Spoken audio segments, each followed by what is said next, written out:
মসজিদে যতক্ষণ বৈশা থাকে এক ফেরেশতা ডাইনে বৈশা চোখের পানি জড়াইতে থাকে, আল্লাহুম্মা গফিরলা, আল্লাহ আরে মাফ করে দেন না। আল্লাহ বলে তোরা তো আইলো গেল কি, আপনার ঘরেই তো বের হইছে, আমাকে জিজ্ঞাসা করেন কেন তোর দিলে এত ব্যথা কেন? আপনার ঘরেই তো বের হইছে, বন্দা তো আপনারই সৃষ্টি, সেরা তো আপনিই বানাইছেন। ও যদিও না কান্দে তো আমি ওর পক্ষ হয়ে একটু কান্দতেছি, অসুবিধা কি?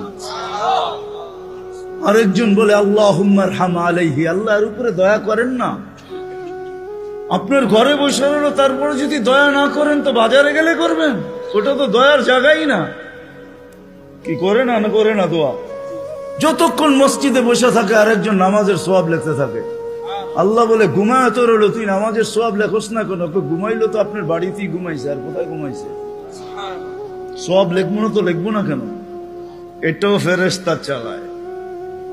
আপনি ভাবেন শ্বাস প্রশ্বাস এমনি নেন? কন্ট্রোল রুম আছে, কন্ট্রোল রুম। হ্যাঁ, হাবায়েক ফি আখবারিল মালায়েক কিতাবে আছে, জালালউদ্দিন সুয়ুতি রহমাতুল্লাহ আলাইহি লেখা। যখন শ্বাস নেই তো ফেরেশতা বলে আল্লাহ আমসিকা ওয়াতরুক, বন্ধ করে দিব না খোলা রাখবো? আল্লাহ 1,60,000 বার মেসেজ থ্রো করে, অটো উতরুক আলী আবদি আজাল, খোলা রাখ, সীমা রেখা দেওয়া আছে।